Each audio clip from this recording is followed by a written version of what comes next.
بسم الله الرحمن الرحیم. اتم صفحه د اول باب 28 نمبر حدیث. دغه حدیث امام ترمذی رحم الله تعالی په خپل کتاب ترمذی شریف کې را نقل کړی دی. جناب نبی کریم صلی الله علیه وسلم فرمایي: التاجر الصدوق الامین مع النبیین والصدیقین والشهداء. التاجر الصدوق الأمين مع النبيين والصديقين والشهداء. التاجر الصدوق الأمين مع النبيين والصديقين والشهداء. اجبار: التاجر تاجر، کاروبار والا انسان، تجارت کون کی کس. څوک؟ الصدوق، هغه تاجر چې ډېر رښتیا وایي. بل صفت الامینو، چې امانتدار وي، امانت لري. دغه تاجر چې په خپل کاروبار کې رښتیا وایي، امانتدار وي، دغه تاجر به د قیامت په ورځ د دغو درو ډلو انسانانو سره وي. مع النبیین، د انبیاو سره به وي. الله دې زموږ حشر او پاڅون د دوی سره وکړي. والصدیقین، او دغه تاجر چې رښتیا ویونکی وي، امانتدار وي، دا به د صدیقینو سره وي. دا هم یو مرتبه ده.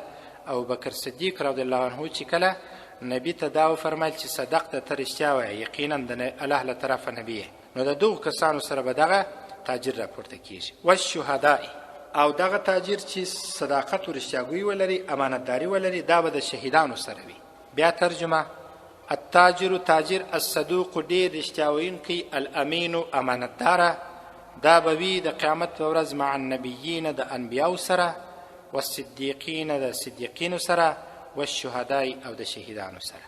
تاسو خپل فکر وکئ، شهید سره چې کله یو څوک راپورته کیږي، او شهید خو بې له حساب و کتابه الله رب العزت دومره شور سره کوي چې هر څور معافوي په شهادت باندې. عذاب نسته. د الله په لار کې خپله وینه توی کړل، الله رب العزت بیا د احسان ورسره کوي چې جنت ته یاستئ. صدیقین دا کسان چې انبیاو ته وویل چې تاسو رښتیا وایاست، د الله له جانبه تاسو پیغمبران یاست. دا هم څومره لویه مرتبه ده. انبیا یا نبوت، د چې الله رب العزت له طرفه کسان انبیا سوله، نبوت یې ورکړي. نبوت څومره غټه درجه ده. دغه درو درجو ته انسان په دې دنیا کې په خپل کاروبار باندې په دوو صفتو رسېدلی سي: یو صداقت و رښتیني، او بل امانتداري. دغه دوه صفته که انسان ودرلودله، د دغه دوه صفتو په خاطر باندې الله رب العزت یا د انبیاو سره، د صدیقینو او د شهداو سره دا کس راپورته کوي. صداقت اوس وایي نسي کېدلی، ډېر خلک دا وایي په رښتیا کاروبار و تجارت چې کوي نو د ګټې خاوند به نسي. نو کم رښتیا ویونکی تاجر بیا ماښام وږی کور ته راغلی، کم رښتیا ویونکی تاجر بیا په دغه په کپن کې پروت و، او د ده پر کپن لیکلي وه چې دا رښتیا تجارت کوي، دنیا ډېره ونه ګټله. د کم صادق او رښتیا ویونکي تاجر پر تندي به لیکلي وه چې دا خو نو په دنیا کې ناکامه سو. خو دا ټوله ښه صفات دي. د کم تاجر پر تندي بیا دا لیکلي وه چې هغه امانت درلودی، دغه امین دی، لہذا پیسې ډېرې ونه ګټلې. خو ښه صفتونه دي، که صداقت دی او که امانت دی. جناب نبی کریم صلی الله علیه وسلم د نبوت مخکې هم د مکې مکرمې د قریشو مشرکینو په منځ کې هم په دغه دوو صفاتو مشهوره و: صادق، امین، رښتیا ویونکی، امانتدار. او دا نوم ښه نوم هم دی. که د هر چا زوی پیدا سو، هغه د صادق امین نوم پرې کښېږدي. ښه نوم دی. صادق امین دواړه دې سره ګډ کړي. شاید د ډېرو خلکو په ذهن کې دا راغلی وي.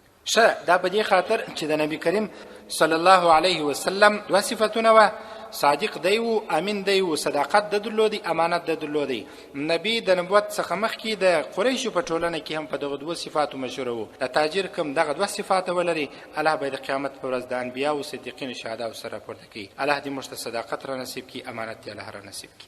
ربنا ظلمنا انفسنا وان لم تغفر لنا وترحمنا لنكونن من الخاسرين. لا اله الا انت سبحانك فقنا عذاب النار. وصلى الله تعالى على خير خلق.